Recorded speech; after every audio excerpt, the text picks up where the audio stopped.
En un caluroso día de julio, en el año 1505, un joven estudiante de leyes caminaba fatigosamente por un camino lleno de baches hacia la aldea alemana de Stutterheim.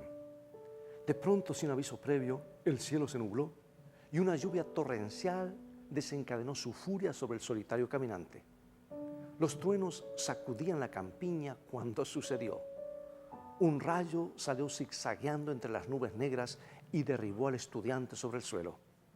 Aterrorizado por el pensamiento de que había sido alcanzado por el Todopoderoso, Martín Lutero clamó a su santa patrona diciendo: «Santa Ana, ayúdame, me convertiré en monje».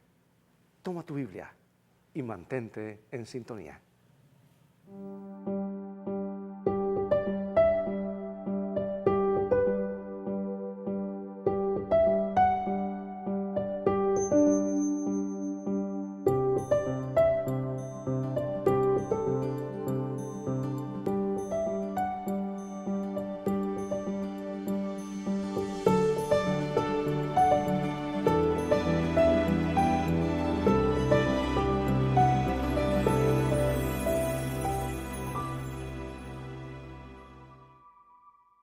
Hola, bienvenido. Qué bueno tener tu compañía una vez más en el programa Fe para Hoy.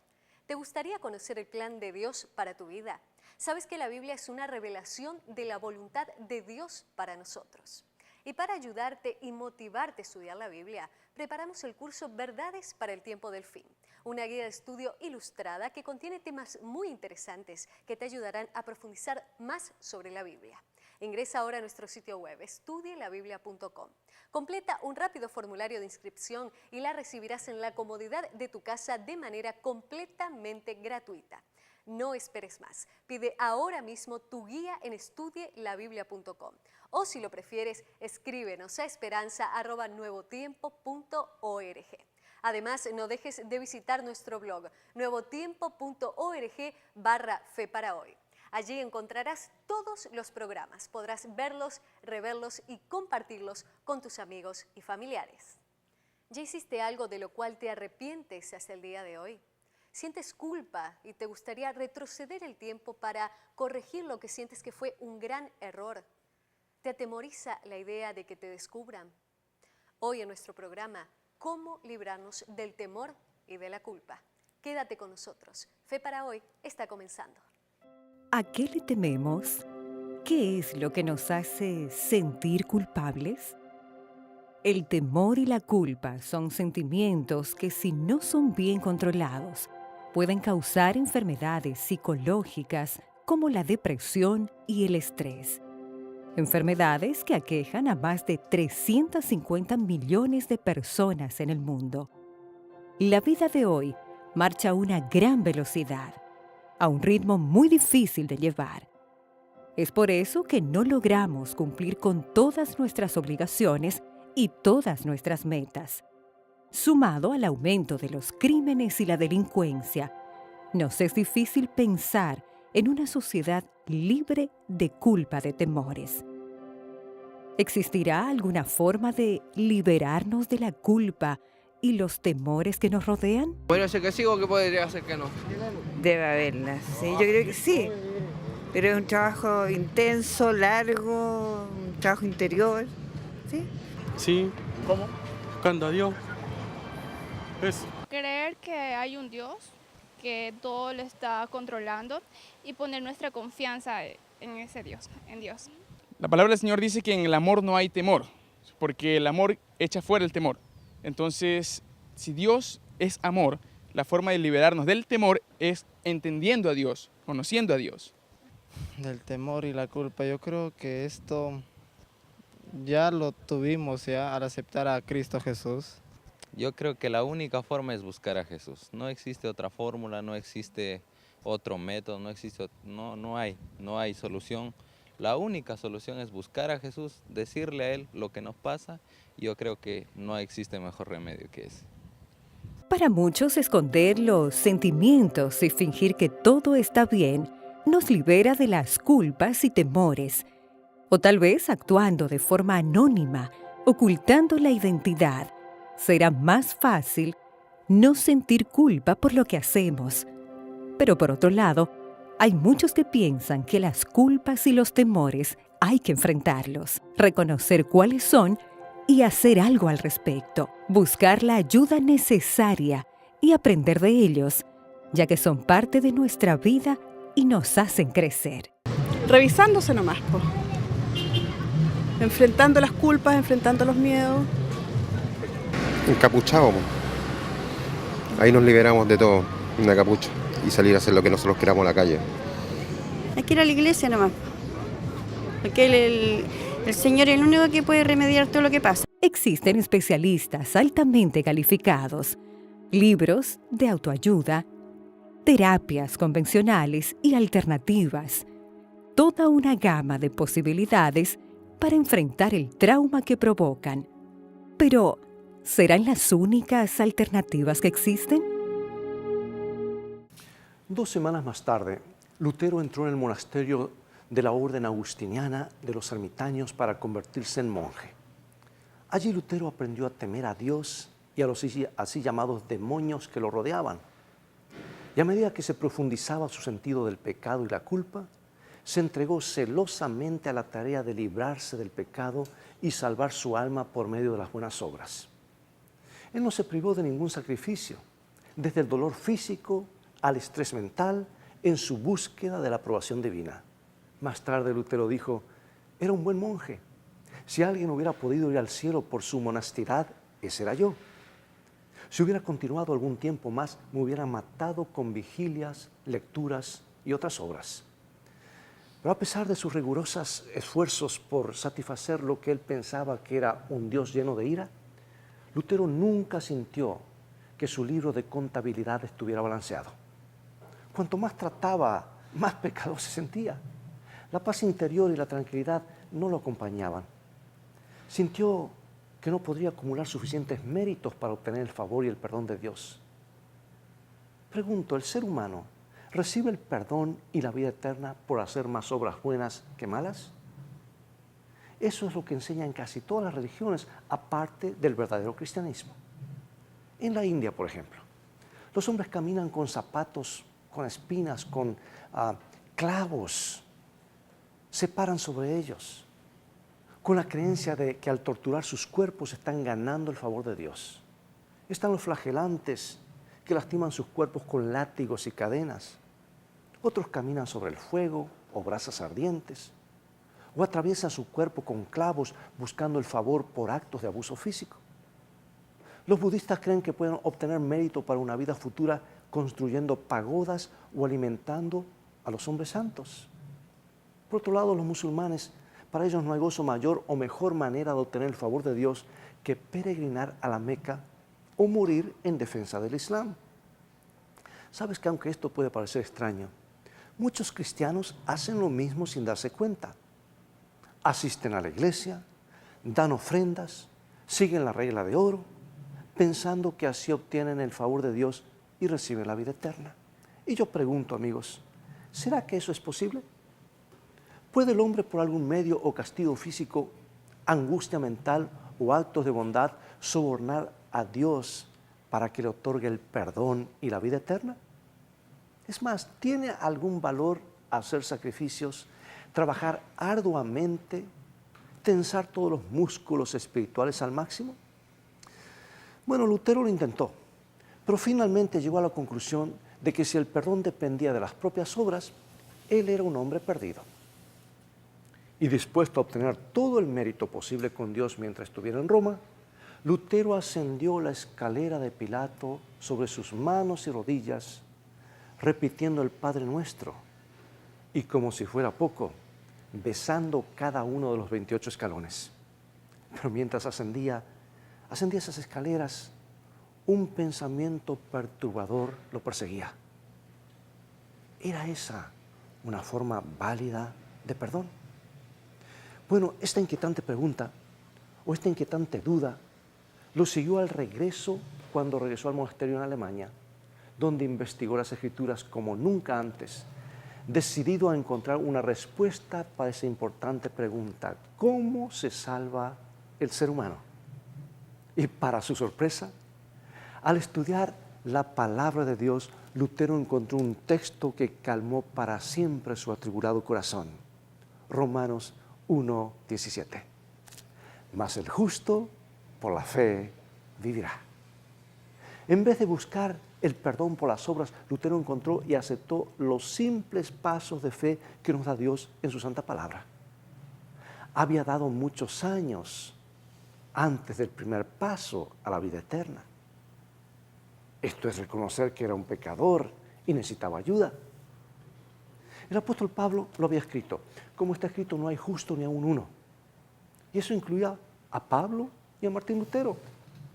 ¿Sabes? También nos incluye a ti y a mí. Bueno, un momento tú me dices, yo soy una buena persona. Yo no robo, no mato, no cometo adulterio, soy un buen vecino, incluso comparto lo que tengo con los pobres. Sí, eso puede ser totalmente cierto. Pero recuerda que Jesús dijo que si odiamos a alguien somos pecadores. Y si mentimos, engañamos o chismeamos o somos descorteses o insensibles, somos pecadores. ¿Qué te parece? ¿Cambian las cosas ahora? ¿Te ha desagradado alguna persona tanto como para desear que le sucediera algo malo? ¿Has dicho alguna vez una mentira piadosa? ¿O tal vez has engañado al gobierno? ¿Has gritado a tus hijos alguna vez con algo de ira? ¿Has sido impaciente con tu esposo o esposa? ¿Has deseado alguna vez el auto o la casa de tu vecino? ¿Has deseado algo con tanta fuerza como para robar si te diera la oportunidad? ¿Sabes? Ese simple hecho te convierte en un quebrantador de la ley, en un pecador. Y la Biblia dice, porque la paga del pecado es muerte, Romanos 6:23. ¿Ves? Todos hemos pecado. No hay nadie que no sea pecador. No cabe ninguna duda. Dios, de hecho, si tan solo cometemos 3 actos pecaminosos por día, Él nos considera que somos pecadores aún antes de cometerlos, porque el pecado es más de lo que hacemos, es lo que somos. 3 por día serían 1095 pecados por año.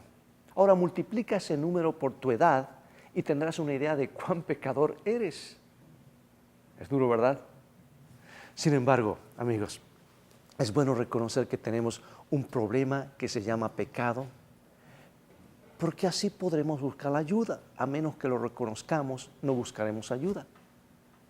Si una persona tuviera cáncer y nunca hubiera reconocido su condición o buscado asistencia médica, finalmente moriría.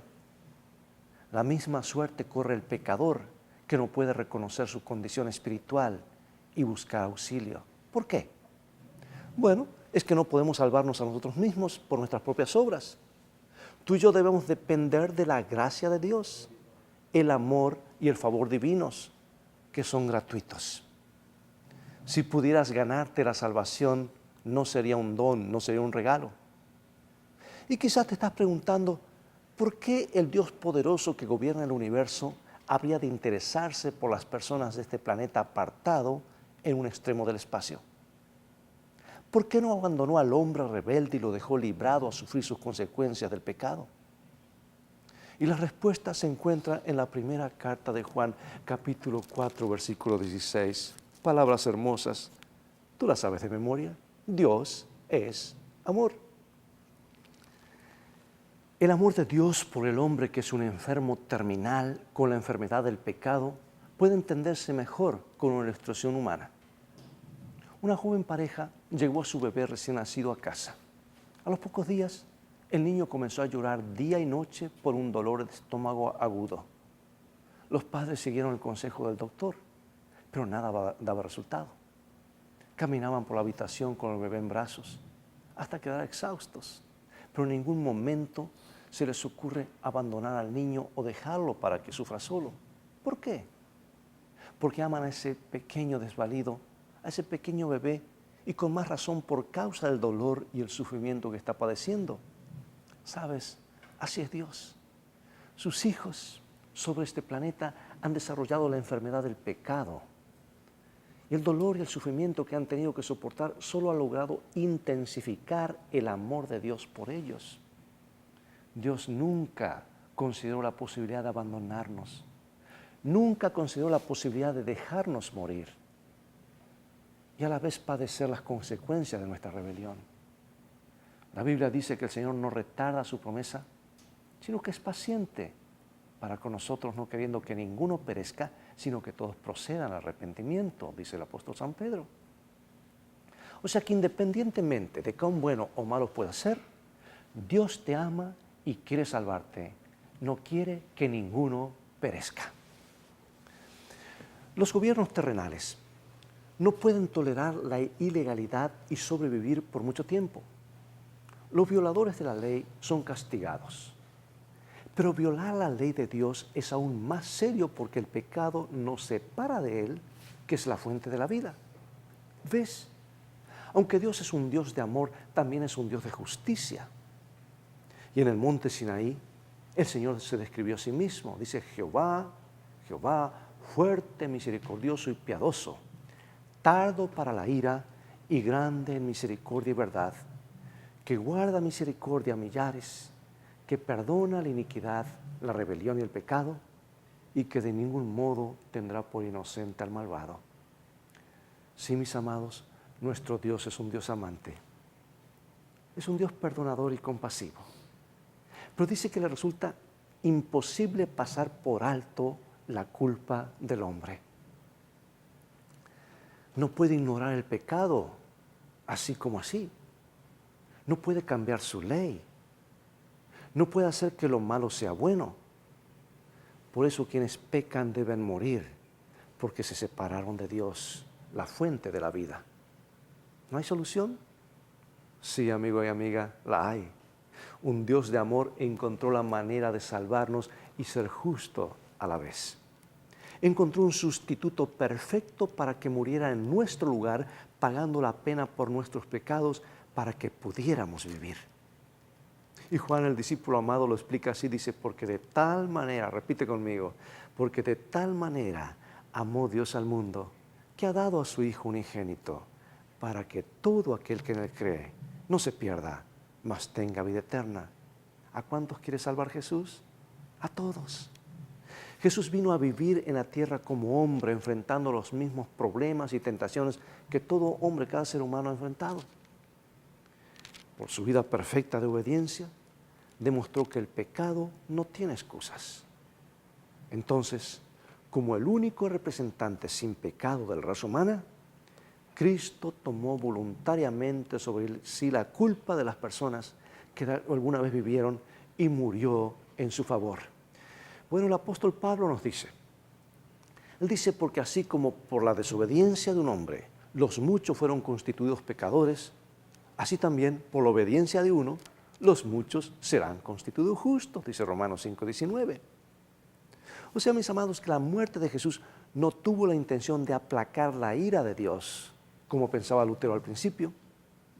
Jesús se ofreció a morir para salvarnos de nuestros pecados. Y Dios nos amó tanto que estuvo dispuesto a sacrificar a su único Hijo como rescate. Jesús fue el Cordero de Dios, el Cordero del sacrificio. Y bajo la sombra del monte Sinaí, el pueblo de Dios testificaba diariamente por medio de los símbolos y las ceremonias una demostración del plan de Dios para redimir a la raza caída. El tabernáculo del desierto, construido bajo las instrucciones específicas de Dios con los servicios que Dios instituyó, llamaba continuamente la atención del hombre hacia el Calvario futuro, cuando el verdadero Cordero sería sacrificado por todos los pecados y por toda la humanidad, dándonos a todos la esperanza y la certeza del perdón y la salvación. El pecador entonces acudía trayendo un animal para el sacrificio. Colocaba sus manos sobre la cabeza del animal, confesaba su pecado. Entonces tomaba el cuchillo y mataba al animal, simbolizando la forma en la que nuestros pecados provocaron la muerte de Jesús, el Cordero del sacrificio. Tú te preguntas, ¿es esto estremecedor? Sí lo es. Pero la cruz del Calvario que trajo la promesa de la vida eterna al corazón humano fue más estremecedora aún. Sin embargo, tal como dice la Biblia, el cual no hizo pecado ni se halló engaño en su boca. Murió en aquella cruz. Se identificó con los pecadores en la muerte. Fue crucificado entre dos ladrones. Y cuando Dios colocó sobre él los pecados de todo el mundo, exclamó: oh Dios mío, ¿por qué me has desamparado? Él sintió la terrible separación que provoca el pecado. Jesús no podía soportar la agonía de la separación de su Padre. Quebrantó su corazón. La multitud gritaba: a otro salvó, a sí mismo no puede salvarse. Y era verdad, no podía salvarse a sí mismo y salvar también a otros. Era Dios encarnado pagando el precio por una raza caída, por una ley quebrantada, porque la paga del pecado es muerte. Cuando el carcelero de Filipo le preguntó a Pablo qué debía hacer para ser salvo, Pablo respondió: cree en el Señor Jesucristo y serás salvo. ¿Qué más dijo? Tú y tu familia y tu casa. O sea, creer en Jesús significa más que reconocer que murió hace 2000 años. La fe que salva implica creer en el sacrificio de Cristo como la expiación total y completa por cada pecado que hayamos cometido. Es creer que lo que nos salva no es lo que podamos hacer, sino lo que Cristo hizo en el Calvario. Ningún ser humano podrá jactarse jamás de haberse salvado a sí mismo. La gloria es solamente y totalmente de Dios. Querido amigo y amiga, en la cruz Jesús colgó entre dos pecadores. Ambos eran criminales comunes. La Biblia dice que mientras estaban colgando lado a lado, con un dolor insoportable, los dos ladrones se burlaban de Jesús.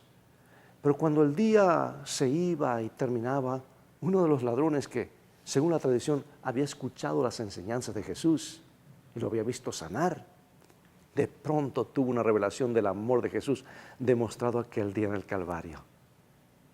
No parecía estar en condiciones de ayudarlo. Sin embargo, había majestad en él, aún en su agonía. Este debe ser el Cordero de Dios del que hablaron los profetas. El Mesías que iba a morir por los pecados del mundo, pensó.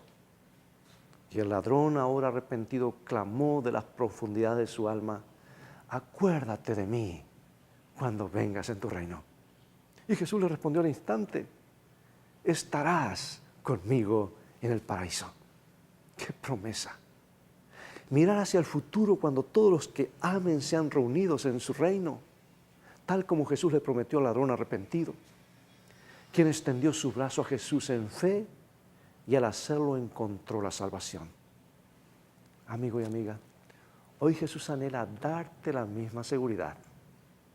De hecho, en el último libro de la Biblia, Jesús se describe a sí mismo llamando a la puerta de tu corazón, esperando a que lo invites a entrar. Está escuchando y esperando. ¿Por qué no abrir la puerta de tu corazón hoy e invitarlo a entrar y ser el Salvador y el Señor de tu vida? ¿Por qué no lo haces ahora mismo, mientras oramos? Es lo que he estado esperando todo este tiempo. Oh Padre Celestial, gracias por proveer a tu Hijo. Gracias por amarnos tanto. Gracias porque tu Hijo también nos ama tanto que estuvo dispuesto a darlo todo. Tú nos amas y has dado. Dos verbos que se conjugan juntos, amar y dar. Por eso queremos decirte que te amamos, oh Dios, y queremos darte nuestro corazón. Y tal como el ladrón arrepentido, queremos tener el perdón. Y queremos clamar: acuérdate de mí cuando vengas en tu reino. Y por fe, ahora mismo escuchamos que tú nos dices a nuestro corazón y a nuestra mente: ciertamente estarás conmigo en el paraíso. Oh Señor, que esto sea una realidad. Cada uno de nosotros, en el nombre de Jesús. Amén.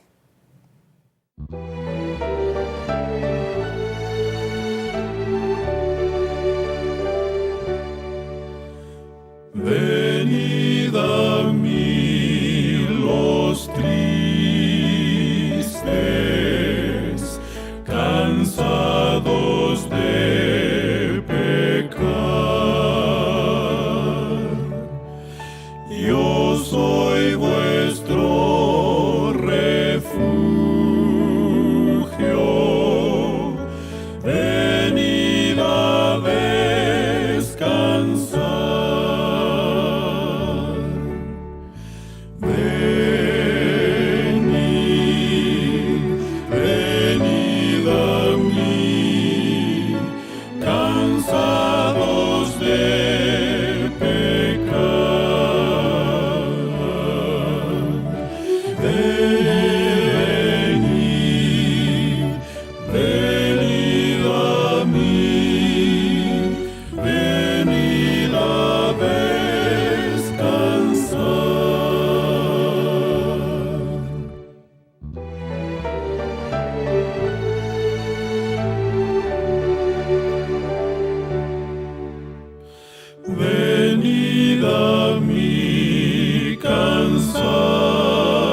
soy escuchar, y así seréis librados de toda iniquidad.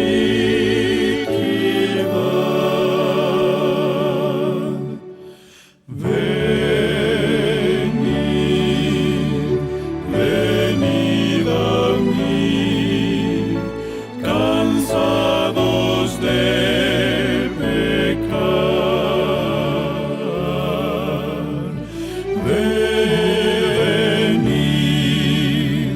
venid a mí, venid a descansar.